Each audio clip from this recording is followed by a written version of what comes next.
Hi hello friends, welcome back to my YouTube channel. ಇವತ್ತು ನಾನು ಒಂದು ಸಿಂಪಲ್ ಆಗಿರುವಂಥ ಒಣ ಮೀನು ಅಂದರೆ ಒಣ ಸಿಗಡಿ ಸಾಂಬಾರನ್ನ ಮಾಡ್ತಾ ಇದ್ದೇನೆ. ಇದನ್ನು ನಮ್ಮ ಕಡೆಗೆ ಒಣ ಶೆಟ್ಲಿ ಅಂತಲೂ ಕರಿತೀವಿ. ಮಳೆಗಾಲದ ಸಮಯದಲ್ಲಿ ಯಾವುದೇ ಥರದ ಮೀನು ಸಿಗದೇ ಇದ್ದಾಗ ನಾವು ಈ ತರಹ ಕರಾವಳಿಯವರು ಈ ಥರ ಈ ಒಣ ಶೆಟ್ಲಿ ಸಾಂಬಾರನ್ನ ಮಾಡ್ಕೊಳ್ತೇವೆ. ಇದು ತುಂಬ ರುಚಿಯಾಗಿ ಇರುತ್ತೆ, ಹಾಗೆ ಒಳ್ಳೆಯದು ಕೂಡ. ನೋಡಿ, ನಾನು ಇದನ್ನು ತುಂಬ ಈಸಿಯಾಗಿ ಮಾಡ್ಕೊಂಡಿದ್ದೇನೆ. ಇದು ಕರಾವಳಿಯವರು ಆಲ್ಮೋಸ್ಟ್ ಆಗಿ ಮಳೆಗಾಲದಲ್ಲಿ ಈ ಥರ ಸಾಂಬಾರನ್ನ ಮಾಡಿಕೊಂಡು ತಿನ್ನೋದು. ನೋಡಿ, ನಾನು ಈ ಥರ ಮಾಡ್ಕೊಂಡಿದ್ದೇನೆ. ಈ ಸಾಂಬಾರನ್ನ ಮಾಡೋದಕ್ಕೋಸ್ಕರ ನಾನಿವಾಗ ಒಂದು ಮಿಕ್ಸಿ ಜಾರಿ ತಗೊಂಡಿದ್ದೇನೆ. ಒಂದು ಮಿಕ್ಸಿ ಜಾರಿಗೆ 1 ಕಪ್ ಆಗುವಷ್ಟು ಕೊಬ್ಬರಿಯನ್ನು ಹಾಕ್ಕೊಂಡು, ಒಂದು 8ರಿಂದ 9 ಬೆಳ್ಳುಳ್ಳಿನೂ ಹಾಗೆ ಒಂದು ಸಣ್ಣ ತುಂಡು ಹುಳಿ ಹಾಕ್ಕೊಂಡಿದ್ದೇನೆ. ಹಾಗೆ ಇದಕ್ಕೆ ನಾನು 1.5 ಟೇಬಲ್ ಸ್ಪೂನ್ ಆಗುವಷ್ಟು ಧನಿಯಾ, ಹಾಗೆ 1/4 ಟೇಬಲ್ ಸ್ಪೂನ್ ಆಗುವಷ್ಟು ಜೀರಿಗೆ, ಹಾಗೆ 1/4 ಟೇಬಲ್ ಸ್ಪೂನ್ ಆಗುವಷ್ಟು ಅರಿಶಿನ ಪೌಡರ್ ಹಾಕ್ಕೊಂಡಿದ್ದೇನೆ.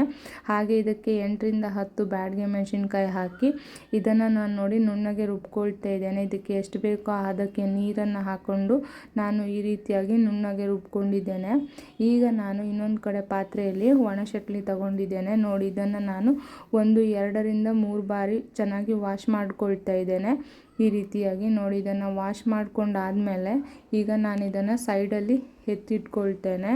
ಹಾಗೆ ನಾನಿವಾಗ ಗ್ಯಾಸ್ ಮೇಲೆ ಒಂದು ಖಾಲಿ ಪಾತ್ರೆನ ಇಟ್ಕೊಳ್ತಾ ಇದ್ದೇನೆ.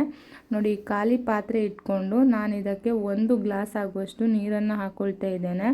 ನೋಡಿ, ನೀರು ಹಾಕ್ಕೊಂಡು ನಾನು ಇದಕ್ಕೆ ಸ್ವಲ್ಪ ಕಟ್ ಮಾಡ್ಕೊಂಡಿರುವಂತಹ 1 ಈರುಳ್ಳಿನೂ ಹಾಗೆ 1 ಟೊಮೆಟೊ ಸಹ ಸೇರಿಸ್ಕೊಳ್ತಾ ಇದ್ದೇನೆ.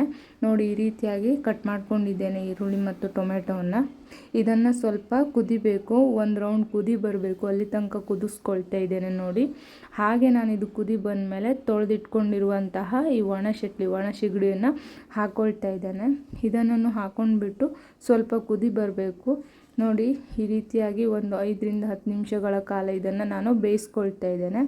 ಈಗ ಇದಕ್ಕೆ ನಾನು ಸ್ವಲ್ಪ ಉಪ್ಪನ್ನು ಸಹ ಹಾಕ್ಕೊಳ್ತಾ ಇದ್ದೇನೆ. 1.5 ಟೇಬಲ್ ಸ್ಪೂನ್ ಆಗುವಷ್ಟು ಉಪ್ಪನ್ನು ಹಾಕ್ಕೊಂಡು ಈಗ ಮಿಕ್ಸ್ ಮಾಡ್ಕೊಳ್ತಾ ಇದ್ದೇನೆ. ನೋಡಿ, ಈಗ ನಾನು ಇದಕ್ಕೆ ನಾನು ರುಬ್ಕೊಂಡಿರುವಂಥ ಮಸಾಲೆನ ಸೇರಿಸ್ಕೊಳ್ತಾ ಇದ್ದೇನೆ. ನೋಡಿ, ಈಗ ನಾನು ಈ ಮಿಕ್ಸಿ ಪಾತ್ರೆಗೆ ಸ್ವಲ್ಪ ನೀರನ್ನು ಹಾಕಿಬಿಟ್ಟು ನೋಡಿ ಚೆನ್ನಾಗಿ ವಾಶ್ ಮಾಡಿಬಿಟ್ಟು ಅದನ್ನು ಈಗ ಸಾಂಬಾರಿಗೆ ಹಾಕ್ಕೊಳ್ತಾ ಇದ್ದೇನೆ.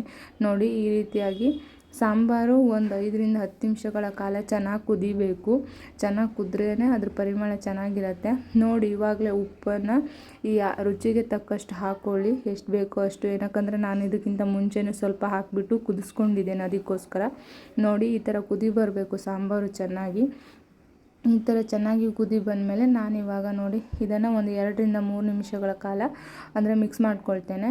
ನೋಡಿ, ಈ ರೀತಿ ಕುದಿ ಬಂದಿದೆ. ನಾನು ಗ್ಯಾಸ್ನ ಆಫ್ ಮಾಡಿಬಿಟ್ಟು ನಾನಿವಾಗ ಇದನ್ನು ರೈಸ್ ಜೊತೆಗೆ ಸರ್ವ್ ಮಾಡ್ಕೊಳ್ತಾ ಇದ್ದೇನೆ.